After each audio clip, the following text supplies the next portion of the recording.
Hey everybody, how you doing? Welcome back to my channel. We made it to 6,000 subs. Thank you so much, appreciate it. It's really cool, lots of fun. I get very excited when I hit any type of a milestone because I love doing these videos. I love talking about plants. So any little tiny successes are a big deal to me. So thank you so much, I really appreciate it. And like I always say, if you find value in these videos and you enjoy this content, do not forget to give this video a thumbs up. And yeah, subscribe. That also helps too. Anyway, sometimes you encounter something in a place that you don't expect to find it. Am I right? Same thing goes with plants. That happened to me very recently. Just a couple days ago, I was in a grocery store and I came across a plant that I was not expecting to see. And that plant is this one. Okay, at first glance, I said, oh, it's a Brazil, Philodendron Brazil. I look closer and I'm like, wait a minute. That's not a Brazil. And I looked at all these leaves and I'm like, wow, okay.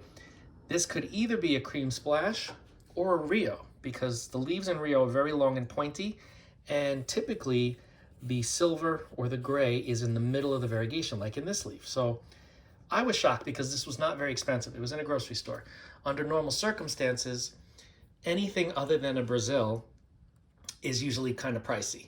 Cream splash, silver stripe, Rio, Gabby. And unless you buy it from a reputable seller, like let's say Gabriella Plants, that kind of, I believe they created most, if not all of these variegation or varieties from the Brazil. Unless you get them from a source like that, you really don't know because it's not labeled. But I know this is definitely not just a Brazil. So I'm very excited about that, especially when I started to really look at some of these leaves. Now there's been a lot of damage, probably from traveling to the store. Again, this was just in a grocery store. And having that gray or the silver in the middle of the variegation is really making me think this might just be a Rio, which very exciting. I mean, I already have a cutting of Rio, but I don't have a full plant like this. So yeah, look carefully when you go to the stores that you're not expecting to find really cool plants, like grocery stores or Walmart or IKEA even. A lot of places that that stock these plants in bulk, sometimes you find a hidden gem. And let me tell you something, this was the only one of this type at this store. The rest were just plain old lime green and dark green Brazils. So I was very excited about this. You should be too. I don't hear any applause. No, I'm kidding. But yeah, very exciting. I say if you're gonna go to a store, like even just going to your, your regular grocery stores, take a look and look carefully because at a glance, like from this angle, Brazil. Up close, wait a minute, something else is going on here. So yeah, I just want to share that part with you, which I'm very excited about. While that was happening, I'm just gonna move this out of the way.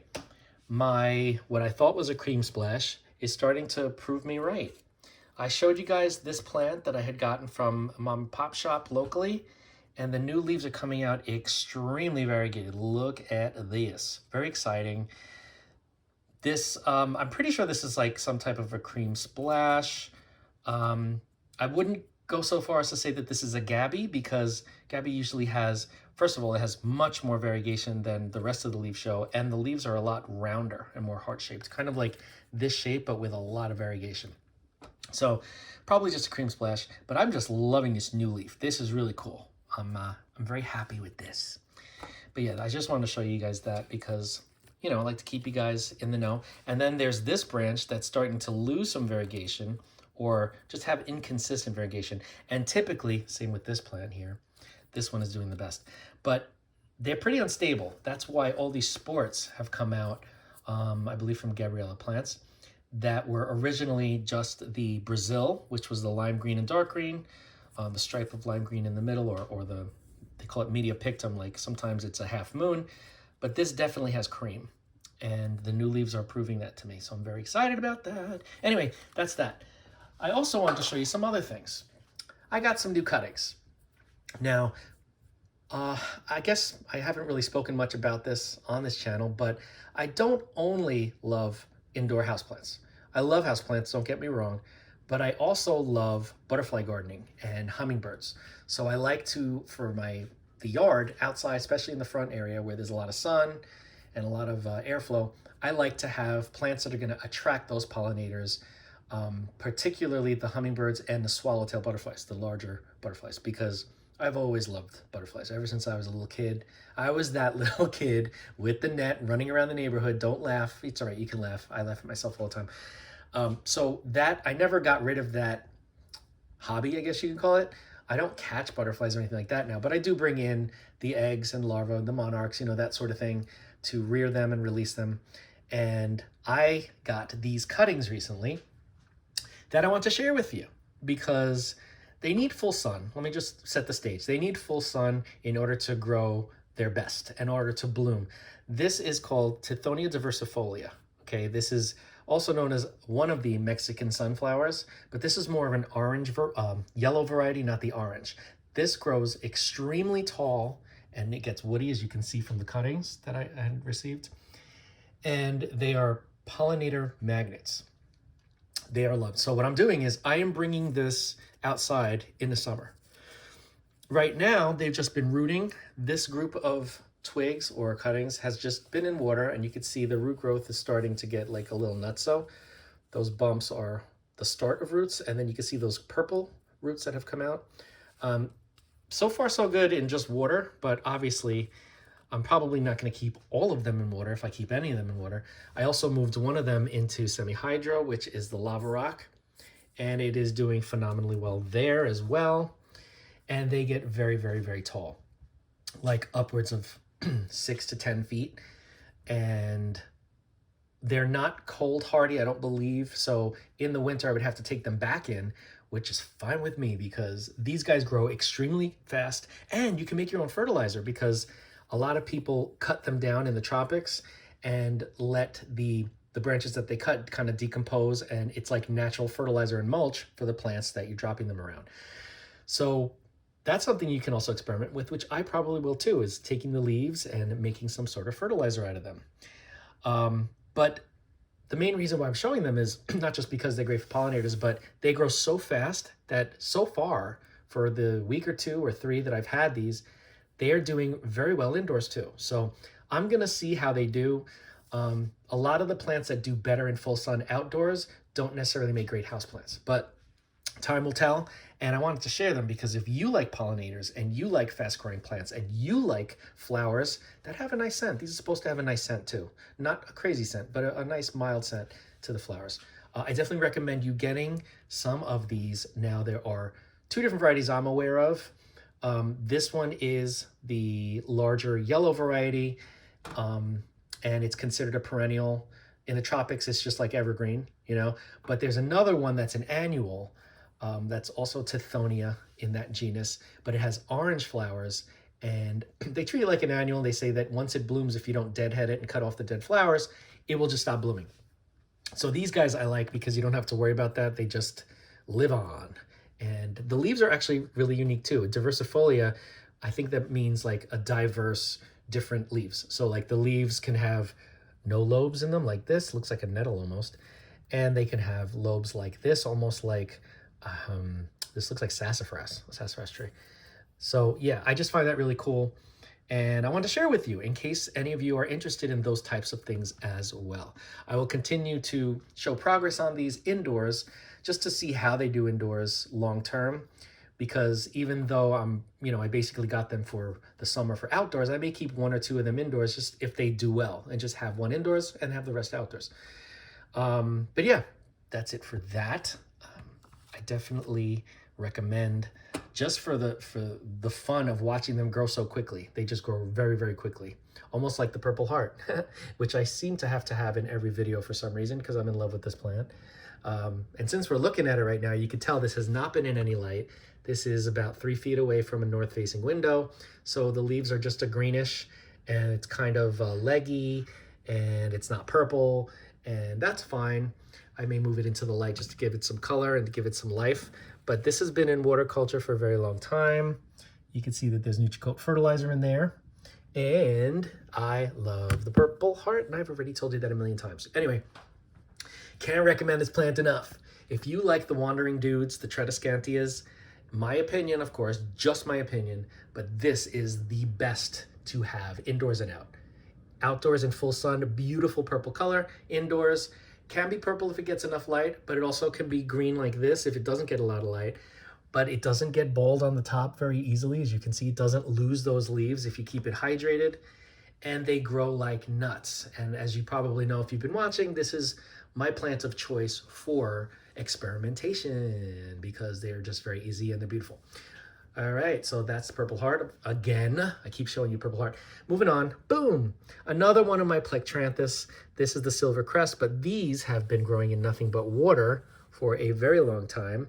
As you can see, the roots are crazy. One thing I am noticing about this plant though, even though it grows and seems to thrive in water culture, I don't know if it's because the plants are kind of furry and soft, but I've noticed that some of the stems that are in the water when they root, the stems start to die back and almost like the bottom of the stems rot while it continues to root up the stem that's not necessarily submerged in the water. So yeah, they're thriving in water culture. They're growing. They're doing well.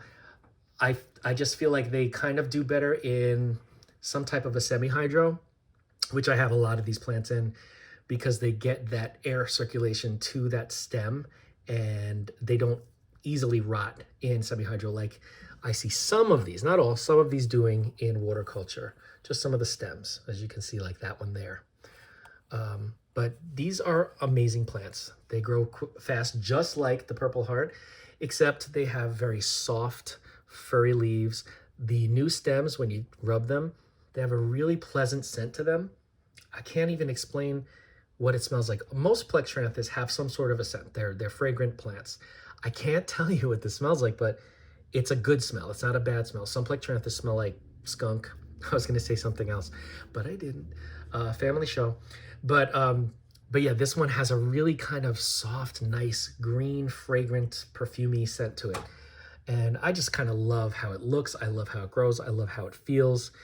But I definitely recommend, I mean, you can grow it in water like I am here, but I definitely recommend either some type of a soil, because I have some in soil, believe it or not, but also semi-hydro. They really thrive in semi-hydro where there's an oxygen flow somewhere to those roots. Okay, beautiful plant. If you can't get a hold of it, let me know because I got tons of cuttings. Love it, love it, love it. Last but not least for this quick little video, I'm just bringing you back to Little Miss Monstera. This is the monstera, the only monstera I have right now, and it is living in, I have it with bare root pretty much, and I just give it a little bit of water towards the bottom and I let it dry out completely. And this, I showed you guys this last week in last week's video because it was the first time I showed it. I've had it for a while, but it was the first time I showed it. This is week number 2. No signs of stopping. The plant is thriving. And some of you have left me messages, hi Dominic, that you have your monstera in a similar kind of, not a similar setup where it's just bare root, but you let them dry out and they thrive and they do great. So that's something I hadn't heard before I did this experiment of just keeping them bare root. But more and more people are starting to mention that they grow them in, you know, a drying out, with a drying out phase for the roots, and they do really, really well. So I think that's exciting. I love that everyone's sharing their knowledge and their experience, just like I'm trying to do with this plant, because believe it or not, a lot of people, even if they don't comment, they read the comments and they benefit from it. So any of your information that you guys have and from your experience, your knowledge, share it. This is a great place for everybody to kind of learn something or try something to experiment with, and find new ways to grow their plants that maybe work better from the way that they're currently growing their plants. So I appreciate you guys for leaving comments. I love talking plants, so I'm always like responding. As long as I know that there's a message, you will get a response. And so many other people can view these messages and benefit from them. So keep them coming. And really, that's about it. Again, just to quickly state what I did last week, these are in bare root, in a glass bare root, no soil, no medium. I just fill maybe a little, like a centimeter of water, and it seems to hydrate really well, and let it dry out, and then I water it again. I'm using Nutricoat fertilizer in here. I just added the Nutricoat last week, so I can't really say, oh, it's doing great. I gotta give it some more time.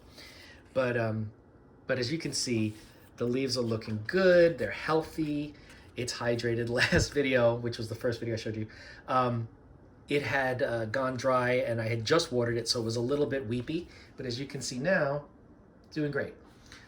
Even getting fenestration, so very exciting. If you have any questions on any of these plants, in particular, the Tithonia genus of plants, or of course, you know, the Plectranthus, which I love, that genus. I have a huge collection of Plectranthus, the Purple Heart, and or any of these Philodendron hederaceums, variegated sweetheart plant, what else do they call them? Just like the common philodendron. Everyone always used to call these, oh yeah, I have a philodendron. Even pothos they call philodendron sometimes, but it's a different genus. Anyway, if you have any questions on any of these things, just reach out. We will talk, share your information, share your knowledge if you have it. And I'm sure that there are so many of you that have much more experience and knowledge than I do for some of these plants, especially if you've been growing them for longer than I have. But I love this. I love the communication. So keep it coming. And don't forget to like, comment, share, and subscribe. Hit that bell if you want to be notified. And I will see you in the next video. Thanks, guys. 6,000.